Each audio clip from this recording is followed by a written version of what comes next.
எங்கடா உங்க அப்ப அங்காளி பங்காளின்னு பேசிட்டு இருந்தா நேத்து மும்பை மேட்ச்ல வெளுன்னு வெளுத்தெடுத்துருச்சு போல. ஆமாமா, கடைசி 5 ஓவர்ல திலக் வர்மா பிரிச்சு மேய்ஞ்சிட்டாங்கம்மா. உங்க அப்பா இன்னைக்கு வரட்டும், நீ கிரிச்சு மேஞ்சர்லாம். பிரிச்சு மேய்ஞ்சிருவீங்களா? அம்மா அப்பா வராங்க. ஆகா, மொத்த குரூப் இங்கே இருப்பானுங்களாட்டுக்கு. பா, நேற்று மேட்ச் பார்த்தீங்களா?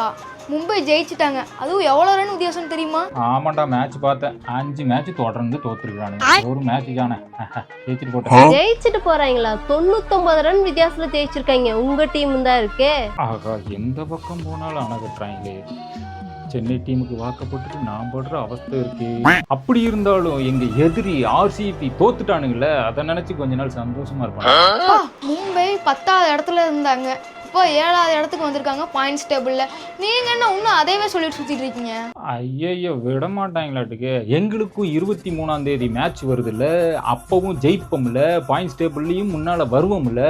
அடுத்த நாள் ஆர்சிபிக்கு மேட்ச் வரும்ல, அவங்களும் ஜெயிப்பாங்கல்ல. எது ஆர்சிபியா? ஆர்சிபியா? ஏய், நீ யாரு? யாரென்று புரிகிறதா? இவன் தீ என்று தெரிகிறதா?